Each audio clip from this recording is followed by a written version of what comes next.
Well, let's continue our study in the Gospel of John. We are now in chapter 9. This investigation by the Pharisees takes chapter 9, verse 13 to 34.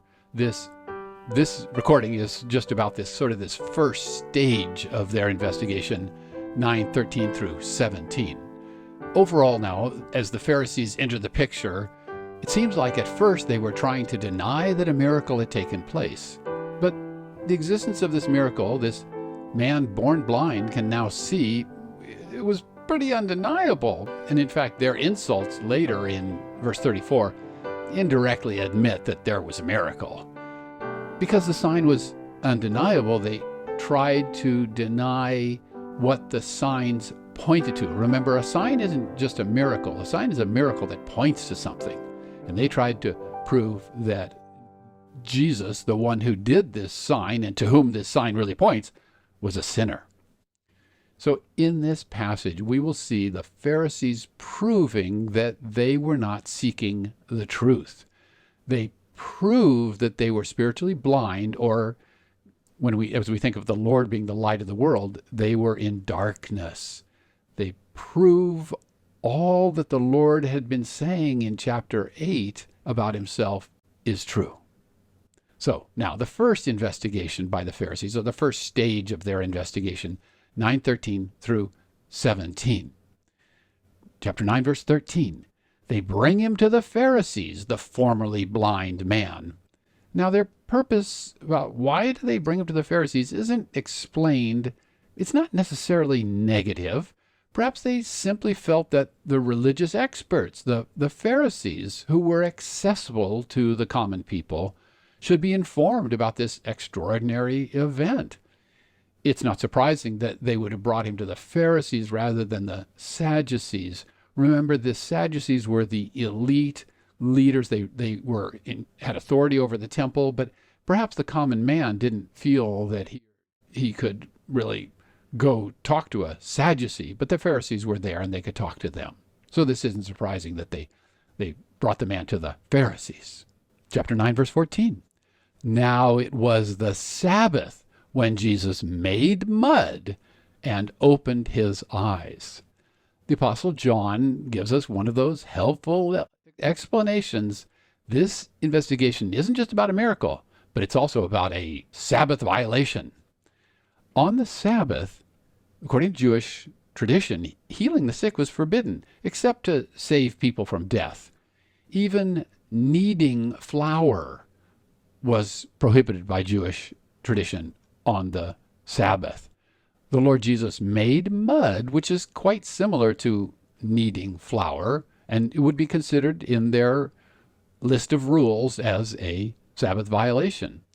And some rabbis had a prohibition against smearing anything on people's eyes on the Sabbath. According to their calculations, the Lord violated 2 or 3 Sabbath rules when he spat and made the mud and smeared it on the man's eyes. Chapter 9, verse 15. Therefore again also the Pharisees were asking how he received his sight.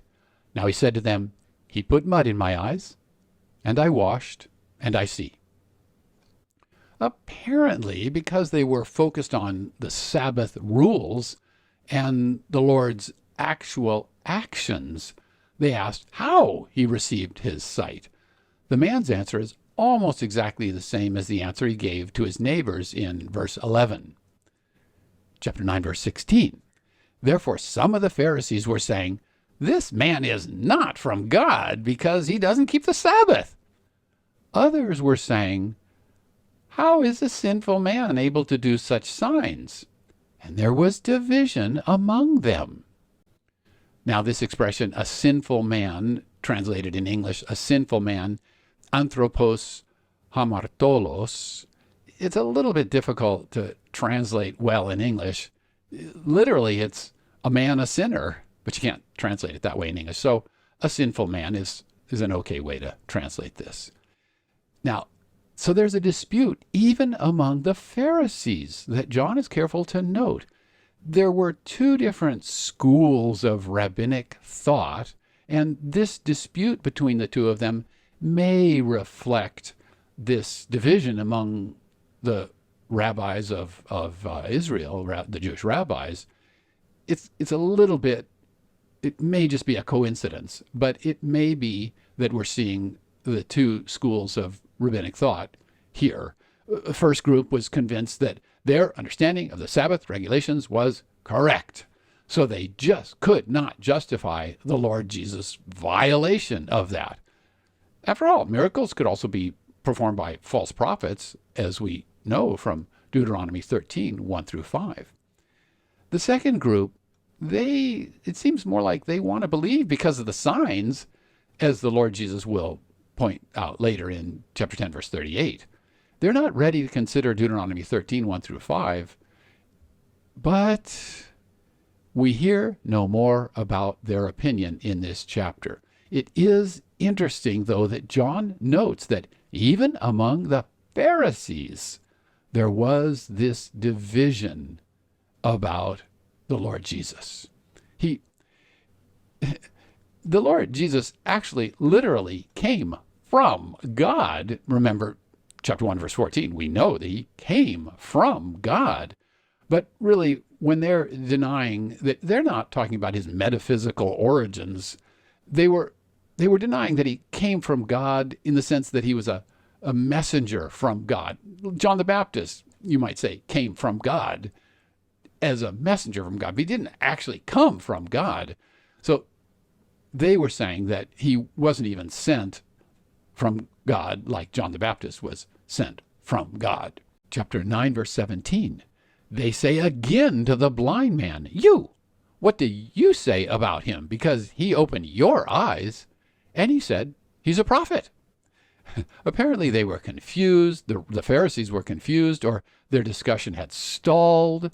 So they turned to the one who was born blind and asked for his opinion, not because he was a specialist in the law or the religion of the Jews, but because the man in question, the Lord Jesus, had opened this man's eyes.